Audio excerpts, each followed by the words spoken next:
আলোচেন্দ্রিক মানে আমি এখন কিন্তু বুম্বাদা আছে বলে চিরদিনটা গাইব না। আলোচে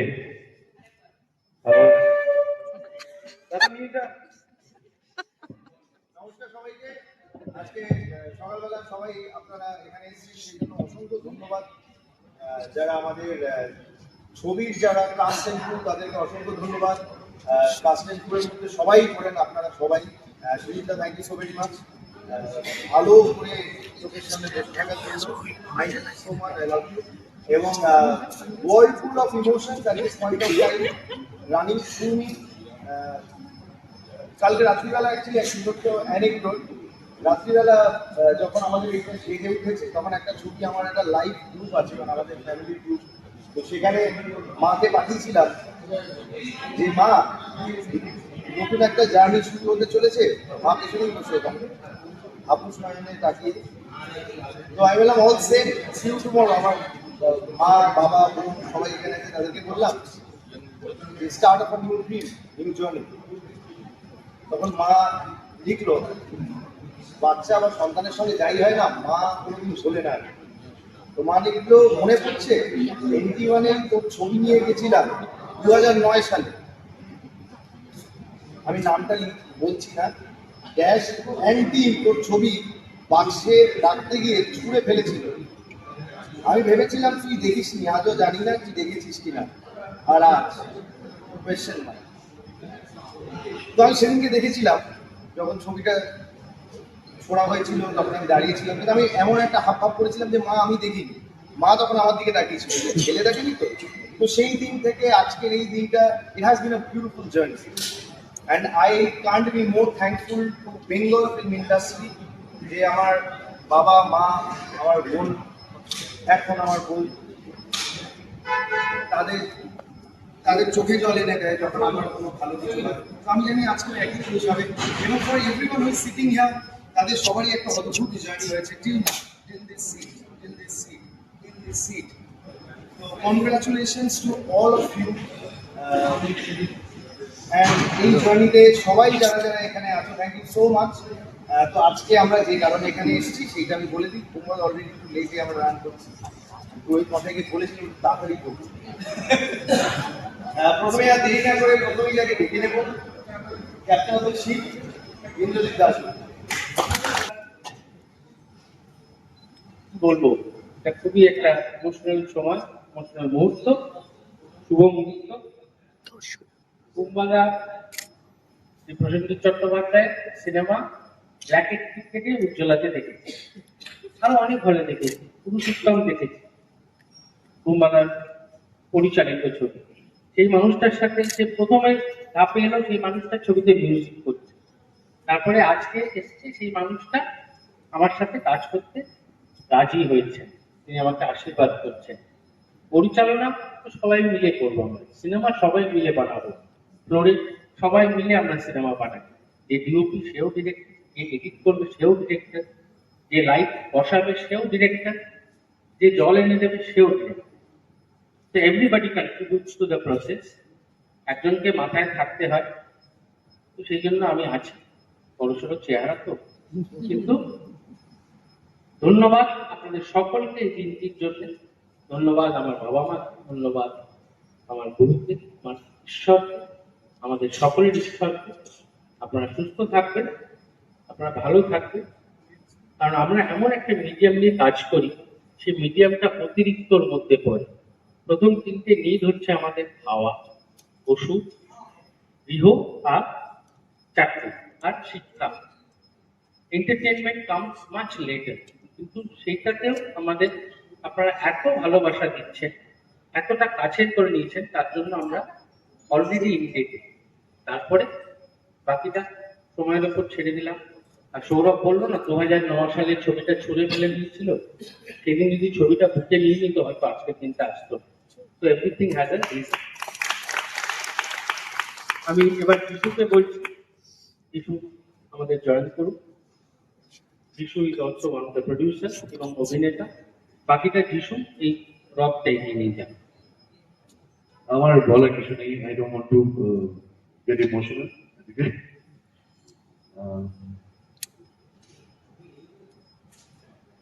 স্বপ্ন দেখেছিলাম দুই ভাই।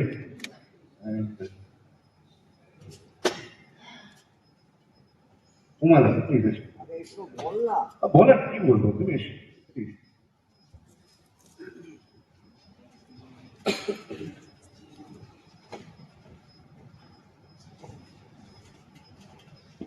আহ, যিশু ভ্যাঁ করে কাঁদে কেন, আমার অভিজ্ঞতা বহু বছর ধরে আছে, করে ভ্যাঁ করে যে কাঁদেনি এটাই বিষয়। আহ, আহ, আসলে আমি বলছি যে অভিমান ছবিটার নাম বোধহয় আপনার অনেকে জেনে গেছে, পরে রিভিল করবে। আমার এখানে পরিচালক আছেন, আমার প্রযোজক, আমার সহ অভিনেতা, অভিনেত্রী। আমি সবসময় মনে করি যে একটা প্রজন্মের সঙ্গে কাজ করা এটা আমার কাছে আশীর্বাদের মতো। তারা যে এখন আমার কথা মনে করেন, একটা চরিত্র লিখে তারা আমার কথা ভাবেন, তারা আমাকে একটা ফোন করেন এবং তারা দেখা করতে চাই, তখন আমি বুঝতে পারি যে চাই বোমবাজার সঙ্গে দেখা করা মানে কিছু একটা কাউকে না সেটা আমিও যেরকম সৌরভ বললো যে আমি শুনেছি যে আমি 42 বছর ধরে শুধু পরিচালকদেরকে ম্যানুপুলেট করে কাজ করে গেছি, দ্যাটস নট ইম্পর্টেন্ট। ফাইনালি আমার দর্শক, কারণ আমি যদি একজন পরিচালকের কাছে গিয়ে ভিক্ষে চাই একটা চরিত্রের জন্য, সেটাতে কোনো অন্যায় নেই তাদের। কারণ আমার মনে হয় যে একজন অভিনেতার এটাই কাজ, আজীবন পরিচালকদের কাছে ভিক্ষে চাওয়া যেটা ভালো চরিত্র দেওয়া।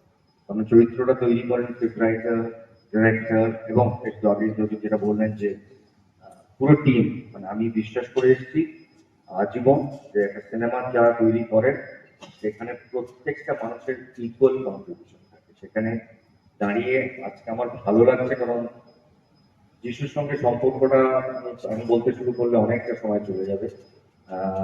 এই জীবনেই একটি ছবি, সেখানকার পরিচালক এখানে বসে আছেন, এখন তার সাদা চুল পেছনে, সেই একটা ঐতিহাসিক ছবি হয়েছিল, বাংলা ছবি। সেখানেও তাকে সেখানে তাকে কাজ করার কথা হয়েছিল, কিন্তু তিনি তখন এইখানে একটা অসামান্য একটা টেলিভিশন সিরিয়াল করতেন বলে এবং তাকে সেটাতে চুল কামাতে হয়েছিল বলে তিনি সেই চরিত্রটা করতে পারেননি। কিন্তু তাতে কোনো দুঃখ নেই, কারণ যিশুর মতন করে কাজ করে গেছে। এবং যিশুর অভিনেতা হিসেবে আমরা, আমার ছোট হলেও আমি বিষ্ণুকে ভালোবাসি, সম্মান করি অভিনেতা হিসেবে।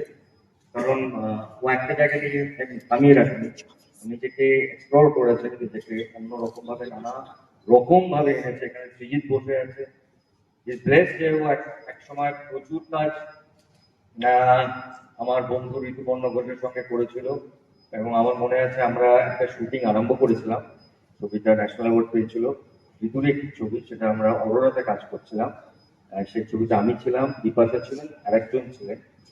তারা শুটিং করতে করতে হঠাৎ লাস্টের সময় বলেন আজকে আমি ব্যাক আপ করে দিচ্ছি কারণ এই ছেলেটা পাঠটা করতে পারছে না। বললাম তাহলে কি হবে, এবং রিলায়েন্সের ওটা প্রথম বাংলা ছবি। তাহলে কি হবে, আমরা কি ব্যাক আপ করবো? সৌমিক ক্যামেরাম্যান ছিল। ওরা কি তুই বলছিস, ও তো বড্ড ছোট, এটা টিপিক্যাল ঋতু ডায়লগ ছিল। ওর তো এখনো মানে তোদের দাঁতই পড়ে, মানে ওকে নিয়ে কি করে হিরো করবো বিকাশটা। এবার ডাকি, আমরা সবাই অন্যান্য শট নিলাম।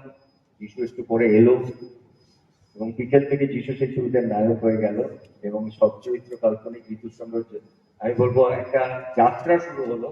এবং পরবর্তীকালে আমি অফকোর্স সৃজিতকে বলবো, ওকে নিয়ে নানান রকম এক্সপেরিমেন্ট করেছে একটা হিসেবে। কিন্তু এইবারে যে রোলটা, আমি একটা ছোট গল্প বলতে চাই, কারণ এই সুযোগটা সবসময় হয় না। ইনি আরেকটি ছবি করতে গেছিলেন বহুদিন আগে, কিন্তু তোমার শুনে রাখা উচিত, তুমি পারবে। একটা ছবি আরম্ভ করতে গেছিলেন যেখানে একজন খুব বড় প্রযোজক বম্বে, তিনি ছবিটা করছিলেন, উনি লাইন প্রডিউসার হয়েছিলেন এবং সেই ছবির নায়ক নৌকাডুবি। হঠাৎ আমি হায়দ্রাবাদে শুটিং করছি, কান্নাকাটি করে ফোন, ঋতু যেভাবে বেনারসে গিয়ে শুটিং করছে, ওখানে যদি ও দুদিনের শুটিং বেড়ে যায় তাহলে ও লাইন প্রডিউসার হিসেবে অবস্থা খারাপ। তখন ওকে আমি বলেছিলাম তার দুটো জিনিস হয়, অভিনয় করা, চেক সই করাটা একসাথে করিস না। ওটা ভীষণ ভুলিয়ে যায়। সেই সময় পর থেকে ওরও করেনি। আজকে যিশু করতে পারে, কারণ আজকে যিশু সেই জায়গাটা অর্জন করেছে। এবং আমি মনে করি যে আমি ওর সঙ্গে, সৌরভের সঙ্গে যতটুকু ইন্টারাক্ট করেছি, আমার মনে হয় ও হচ্ছে বয়সে ছোট হলেও অনেক বেশি ম্যাচিওর। এবং আমার আন্তরিক শুভেচ্ছা ভালোবাসা সবসময় থাকে। আর এই ছবিটায় আমার কাছে আরেকটা ইম্পর্টেন্ট জায়গা হচ্ছে যে আইডি, যে বাংলা সিনেমায় প্রচুর গান উপহার দিয়েছে, কিন্তু যে কটা ছবি আইডি করেছে, মানে আমার এখনো মনে আছে কেদার আমি নিজের থেকে একলা হলে বসে ছবিটা নিজের মতো করে দেখতে গেছিলাম।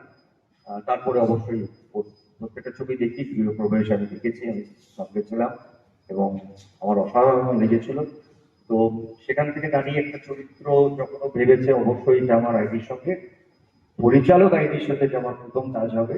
তো আমি আইডিকে শুধু মাঝে মাঝে বলছি যে একবার সুজিত, কেজি এদের সঙ্গে একটু কথা বলে নিই, আমি ভীষণ ডিফিকাল্ট একজন অভিনেতা, আমি যতটা ভালো বুম্বাদা অভিনেতা হিসেবে আমি ততটাই ডিফিকাল্ট, কোনো রকম প্রবলেম না হয়। তো তো আর আমার আরেকটা ভালো লাগার জায়গা হচ্ছে অবশ্যই যে শুভশ্রীর সঙ্গে আমি এই ছবিটা স্ক্রিন শেয়ার করতে পারবো। আমার মনে হয় শুভশ্রী আমাদের মধ্যে একজন, যাকে আমি বহুদিন ধরে বলেছিলাম যে আমি তো খুব স্বাভাবিকভাবে এটা ফেস করেছি যে এই মেইন স্ট্রিম মাসালা ছবি, মারদাঙ্গা গানের ছবির থেকে কি করে আর একটা অন্য জনরের ঢোকা, এটা একটা বড় চ্যালেঞ্জ হয়, বিশেষ করে নায়ক নায়িকাদের জন্য। আমি প্রচুর এটা ফেস করেছি, যেখান থেকে শুভশ্রী এটাকে ভেঙে আর একটা অন্য শুভশ্রী নিজেকে তৈরি করতে শুরু করেছে। আহ আমার মনে হয় পৃথিবীতেও জানি না আমি ওকে সবসময় হোয়াটসঅ্যাপ করতাম, কারণ এটা আমার মনে হতো যে এইটাই দরকার, যে একটা জায়গায় না ভেঙে নিজেকে একজন অভিনেত্রী বা অভিনেতা হিসেবে আর একটা জায়গায় তার মতন করে তৈরি করা। এবং আমার মনে হয় one of those great hard working, নিষ্ঠার সাথে কাজ করে, একটা পর্দায় বোঝা যায়, একটা ছবি দেখলে বোঝা যায়। আই এম ভেরি হ্যাপি যে এই ছবিতে আমি ওর সঙ্গে কাজ করছি। এবং যিশুর সাথে আমার যে কত ছবি আমি নিজেও জানি না, মানে কাউন্ট করতে গেলে অনেক হয়ে যাবে। তো আমার খুব ভালো লাগছে। শুধু আমরা এটা ঠিক যে অভিমান শুরু করব, কিন্তু আমরা অভিমান করে থাকবো না, আমরা ছবিটা বানাবো আনন্দ নিয়ে। আমি রিকোয়েস্ট করবো শুভকে আসার জন্য। একটা অসাধারণ এক্সপিরিয়েন্স আমার হতে চলেছে, সেটা আমি জানি। শুধু এটাই বলবো যে এই 81 স্টুডিও নিয়ে হয়তো আমাদের প্রত্যেকেরই কিছু না কিছু অভিমান আছে।